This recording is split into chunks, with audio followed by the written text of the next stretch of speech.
WhatsApp guys, this is me Lovejeet Arora. स्वागत है आप सभी बच्चों का आज की इस क्लास के अंदर। तो कहानी स्टार्ट करते हैं हम लोग कीज के साथ में। कैंडिडेट की, फॉरेन की, प्राइमरी की, यूनिक की, ये सारे हमारे सिलेबस के अंदर हैं और हमें इनको जानना है कि ये क्या होता है। चलिए तो कैंडिडेट की के साथ में शुरुआत करते हैं। ओके, सो कैंडिडेट की नाम से आपको क्या चीज समझ में आती है? किताबी भाषा को सिंप्लीफाई करेंगे, बट उससे भी पहले आप मुझे बताइए कि कैंडिडेट शब्द से आपको क्या चीज समझ में आती है। कैंडिडेट शब्द का इस्तेमाल आप अपनी रोजमर्रा की जो लाइफ है उसमें कब करते हो? कैंडिडेट यानी कि कोई एक कुर्सी है, ठीक है, चाहे वो एमपी की हो, एमएलए की हो, हमारे क्लास में बैठे हमारे मॉनिटर की कुर्सी हो, है ना। तो हम क्या है कि उस कुर्सी को, मतलब उस कुर्सी पर किसी को बिठाना चाह रहे हैं, है ना, या कोई बैठना चाह रहे हैं, तो उसके लिए क्या है, प्रतिनिधि कैंडिडेट्स खड़े हैं जो होते हैं, है ना। जैसे आपकी क्लास में मॉनिटर बनना है तो 4 जने खड़े हो गए कि हम मॉनिटर बन सकते हैं, या तुम्हारी मैम ने उनको 4 बच्चों को खड़ा कर दिया, तो वो क्या हो गए, वो कैंडिडेट हो गए। अब उनमें से एक बच्चे का सिलेक्शन होगा किसके लिए? मॉनिटर बनने के लिए, या उन सारे जो कैंडिडेट्स खड़े हों उनमें से एक बनेगा एमपी एमएलए या जिस भी कुर्सी के लिए वो खड़े हो। ये चीज आपको समझ में आई? बस सेम एग्जांपल हम लोग यहाँ पर अप्लाई करने वाले हैं। क्या चीज है? पहले तो किताबी भाषा को सिंप्लीफाई करते हैं। कहते हैं कि कैंडिडेट की a relation can have one or more attributes that takes distinct value. पहले शर्त है कि वो सारे के सारे एट्रीब्यूट्स एक टेबल के अंदर, एक रिलेशन के अंदर जिनकी वैल्यूज यूनिक होंगी, वो कैंडिडेट कीज के हिस्से में आएंगे, ठीक है। अब ये कहते हैं कि any of these attributes can be used to uniquely identify the tuple in a relation, क्योंकि इनमें से कोई भी जो एट्रीब्यूट है जिसको आपने कैंडिडेट के तौर पर चुना है, वो उसका मतलब ही सीधा सा यही है कि आप उसके जरिए किसी को भी यूनिकली आइडेंटिफाई करवा सकते हो, क्योंकि इसी में से प्राइमरी की बनती है। खैर, अगर हमें थोड़ा सा आइडिया है कि व्हाट इज कैंडिडेट की, तो यस, इसी में से ही हम प्राइमरी की का चुनाव है जो करते हैं। क्योंकि तो ये जो परिभाषा मैंने आपको बताई थी कि 4 जने खड़े हुए हैं किसके लिए? मॉनिटर के लिए। यहीं से इसकी भी शुरुआत होती है। क्या कहता है कि आपको मॉनिटर बनाने के लिए 4 लोगों को आपने, 5 लोगों को आपने खड़ा कर दिया। अब इसमें से एक को आपने क्या बना दिया? मॉनिटर बना दिया। तो मतलब चारों जने मॉनिटर बनने के लायक थे ना, उनमें से हमने एक को चूज किया है, चाहे जनता के चुनाव से, चाहे खुद की चॉइस से। मैम ने 4 जने थे जो क्या बन सकते थे? मॉनिटर बन सकते थे। मैम ने एक को बना दिया। वही परिभाषा कहती है कि आपकी पूरी टेबल के अंदर जितने एट्रीब्यूट्स हैं ना, उनमें से कुछ एट्रीब्यूट्स हैं जो यूनिकली आइडेंटिफाई करवा सकते हैं वैल्यूज को, क्योंकि उन्हीं में से एक को मैं प्राइमरी की बनाने वाली हूं। तो यही परिभाषा कहती है कि a relation can have one or more attribute that takes distinct value.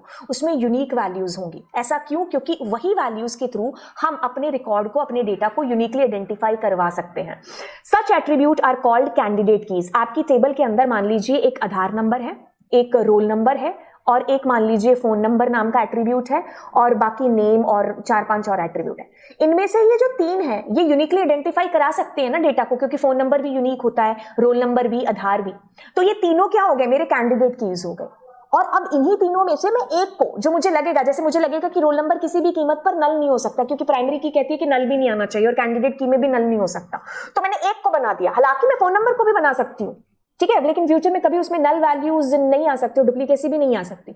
तो फिलहाल के लिए ये मेरी कौन सी है? तीनों की तीनों कैंडिडेट कीज है, ठीक है। Candidate key as each of them are candidate for the primary key, क्योंकि उन्हीं में से आप प्राइमरी की का चुनाव करोगे। तो कैंडिडेट कीज में जो डेटा होगा वो हमेशा यूनिक रहेगा, नॉट नल रहेगा।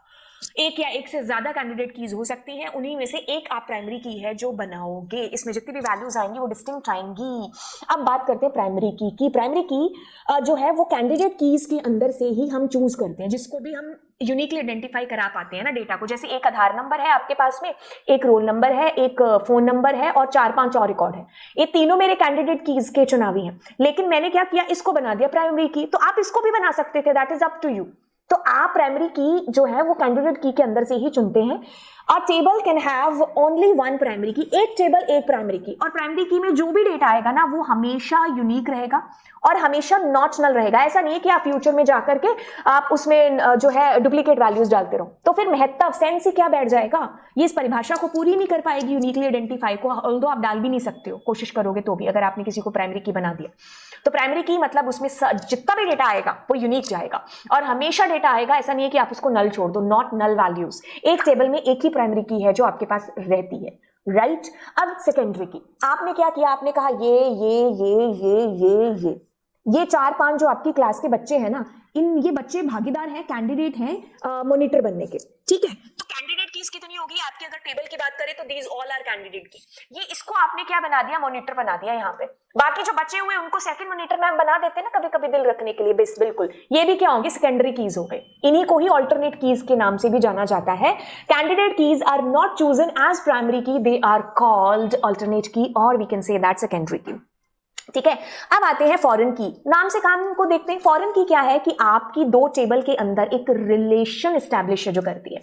देखिए आप एक एग्जांपल लीजिए कि आपके पास कुछ डेटा पड़ा हुआ है, जैसे मान लीजिए मेरे पास यहाँ पर डेटा पड़ा हुआ है। आई थिंक मैंने एक टेबल का एग्जांपल लिया हुआ है इसके अंदर ही आप।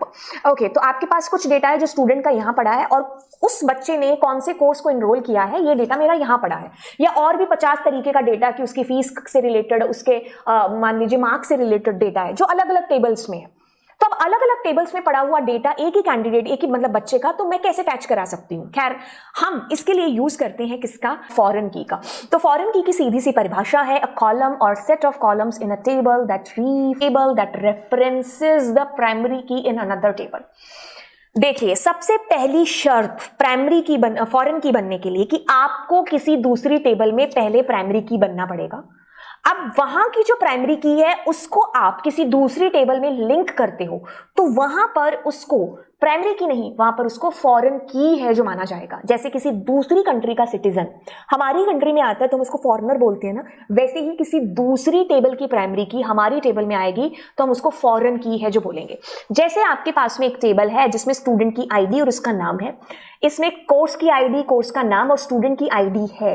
ये बता रहा है यहाँ पर देखो, ये क्या है, ये primary key of this table, ये क्या है, this is primary key of this table. यहाँ पर ये पता चल रहा है कि 101 कैंडिडेट है ना जिसका नाम है सीता, उसने बीसीए उसके पास कोर्स है। 102 कैंडिडेट है ना उस गीता, उसके पास बीएससी है। 102 वाले इनके पास ही क्या है, बीबीए में भी इनरोल हो रखा है। ठीक है, हालांकि ऐसा हो नहीं सकता, हम एक बार मान करके चल लेते हैं। ठीक है, तो अब यहां पर क्या चीज आपको समझ में आई, आपको ये चीज समझ में आई कि ये क्या है, ये आपकी प्राइमरी की है। इसी को आपने इस टेबल के अंदर क्या अगर लिंक एस्टैब्लिश किया है कि यहां पर मैं इस टेबल का डेटा भी फैच कर पा रही हूं और ये जान पा रही हूं कि इसके पास बीएससी है, बीबीए है, बीकॉम है या जो भी है, तो ये दो टेबल के बीच में एक लिंक, एक रिलेशन एस्टैब्लिश हुआ है इस की के द्वारा। ये क्या है, दिस इज योर फॉरेन की, क्योंकि ये किसी दूसरी टेबल में यहां पर ये प्राइमरी की थी, यहां पर डेटा हमेशा इसके पास यूनिक आएगा और नॉट नल आएगा। तो ये इसके साथ हमने लिंक करने के लिए इसको यहां भी रखा, और ये क्या हो गई, ये आपकी फॉरेन की हो गई। मतलब किसी दूसरी टेबल की प्राइमरी की इसमें क्या कहलाती है, फॉरेन की कहलाती है। तो फॉरेन की का मकसद यही है कि दो या दो से ज्यादा टेबल्स को आपस में रिलेट कराना, ताकि हम अपने डेटा को एक्सेस कर पाए। कुछ इसमें पढ़ा है, कुछ इसमें, या कुछ और भी टेबल में पढ़ा है। तो अगर मैं अब इस प्राइमरी की को किसी दूसरी टेबल में, मान लो मैं फीस वाले कॉलम में लगाती हूं, तो फीस कौन से बच्चे ने कितनी भरी है, तो मुझे पता चल जाएगा कि 101 की फीस पेंडिंग है या भरी हुई है। तो मैंने क्या किया, इस टेबल का लिंक इसके साथ कर दिया, यहां पर दिस इज योर फॉरेन की। ठीक है, एक टेबल में एक से ज्यादा फॉरेन की हो सकती है, यस। फॉरेन की में डुप्लीकेसी हो सकती है, यस। नल वैल्यू आ सकती है, यस। बट प्राइमरी की में कोई भी डुप्लीकेसी नहीं हो सकती, ना ही नल वैल्यूज आ सकती। एक टेबल में एक ही प्राइमरी की है जो होगी। अब इसमें आपकी प्राइमरी की स्टूडेंट आईडी है, इसमें कोर्स आईडी है। अब यहां पर जो फॉरेन की है वो आपके पास में यहां पर ये है, एक second, student ID in the course enrolment जो टेबल है उसके अंदर ये आपकी प्राइमरी की है। ठीक है, तो कहता है कि अ कॉलम और set of columns in one table that references, दूसरी टेबल का रेफरेंस लेकर के आते हैं जहां पर वो खुद प्राइमरी की है, उसका रेफरेंस लेकर के आते हैं किसी दूसरी टेबल के अंदर, तो दैट इज योर फॉरेन की। तो मतलब लिंक एस्टैब्लिश हो रहा है टेबल्स के अंदर, रिलेशन क्रिएट कर रहे हैं टेबल्स के अंदर through the foreign key, used to establish the relation between tables, ensure referential integrity को यहां पर है जो इंश्योर किया जाता है, क्योंकि किसी दूसरी टेबल का रेफरेंस लेकर के आया जाता है किसी दूसरी टेबल के अंदर। यानी कि सीधे तौर पर एक टेबल की प्राइमरी की दूसरी टेबल के साथ लिंक होगी तो वहां पर उसको फॉरेन की के नाम से जाना जाएगा। इसके लिए हम अपना पुराने वाला एग्जाम्पल भी है जो समझ सकते हैं कि जैसे एक टेबल है जिसमें पेशेंट का और डॉक्टर्स का रिकॉर्ड है। अब जब मैं इन सारे डेटा को एक ही टेबल में मर्ज करके रखूंगी तो इतनी सारी डुप्लीकेसी क्रिएट होगी बार बार। अगर मान लीजिए कोई पेशेंट आता है और मैं यहाँ 03 डॉक्टर डाल डाल देती हूँ, जबकि मेरे पास डॉक्टर्स का ऐसा कोई अलग से टेबल पड़ी नहीं है, तो यहाँ पर फॉल्स डेटा भी आ सकता है, गलत डेटा भी डाला जा सकता है, और डुप्लीकेसी तो खैर आएगी आएगी। अब आप क्या करते हो, दोनों टेबल्स के रिकॉर्ड्स को अलग अलग कर देते हो, लेकिन प्रॉब्लम ये रहती है कि कैसे पता चलेगा कौन से मरीज को कौन देख रहा है। तो ऐसे में हम दोनों टेबल्स को आपस में लिंक करते हैं with the help of foreign की। तो इस टेबल में मैंने डॉक्टर की आईडी को प्राइमरी की बनाया, जब उसको दूसरी टेबल में जोड़ा तो वहां पर उसको फॉरेन की का नाम दिया गया। तो यहां से सीधा पता चल रहा है कि ये डॉक्टर आईडी जिसका नाम ये है वो इस मरीज को है जो देख रहे हैं। तो डुप्लीकेसी भी रिमूव हो गई, और यहाँ पर मैं 03 या कोई और डॉक्टर का नाम नहीं लिख सकती हूँ। क्यों? क्योंकि इसका जो डेटा है वो यहाँ से आ रहा है। तो यही है रेफरेंशियल इंटीग्रिटी भी। यहाँ पर अगर हम यहाँ पर देखें, इसकी परिभाषा में हमने कहा था कि ये रेफरेंस लेकर के आ रही है किसी दूसरी टेबल का। तो जो डेटा प्राइमरी की में होगा ना, वही डेटा तो आपका फॉरेन की के अंदर आएगा। ठीक है, तो यही रेफरेंशियल इंटीग्रिटी। मतलब अगर 101, 102, 103, 104 यहाँ है तो वही डेटा यहाँ आएगा। मैं यहाँ 105 नंबर बच्चे का नाम नहीं लिख सकती हूँ, बिकॉज वो यहाँ पर आपके पास है ही नहीं है। ठीक है, तो इससे ये वाली दिक्कत भी है जो दूर हो गई। Foreign key is used to represent the relationship between two relation. दो टेबल, दो से ज्यादा टेबल के अंदर हम लिंक स्टैब्लिश करते हैं। Foreign key is an attribute whose value is derived from primary key of another table. Foreign key में जितना भी डेटा होगा वो प्राइमरी की से ही उठ करके आएगा। आप कुछ भी अलग फलग डेटा नहीं डाल सकते उसके अंदर। कोशिश करोगे एरर आएगी बिल्कुल। This any attribute of a relation referencing which is used to refer contents from another referenced relation. दो कीवर्ड्स इस्तेमाल किए हैं, रेफरेंसिंग एंड रेफरेंस्ड। देखिए, एक आपकी टेबल है, ठीक है, जिसमें आपके पास में दिस इज योर प्राइमरी की। इसको आपने किसी दूसरी टेबल के साथ किया तो दिस इज योर फॉरेन की। ये चीज हमें पता है। अब उस टेबल को जिसमें फॉरेन की है that is your referencing table, और जिसमें तुम्हारी प्राइमरी की है that is your referenced table. ठीक है, तो रेफरेंसिंग टेबल में जो डेटा आएगा वो रेफरेंस्ड टेबल से उठ के आएगा। This means any attribute of a relation referencing, कौन सी? ये वाली टेबल जिसमें आपकी फॉरेन की है, which is used to refer content from another reference table. Reference table कौन सी? ये वाली। Becomes foreign key if it refers to the primary key of referenced table. Referenced मतलब जिसमें हमारी प्राइमरी की है। The referencing relation is called foreign relation.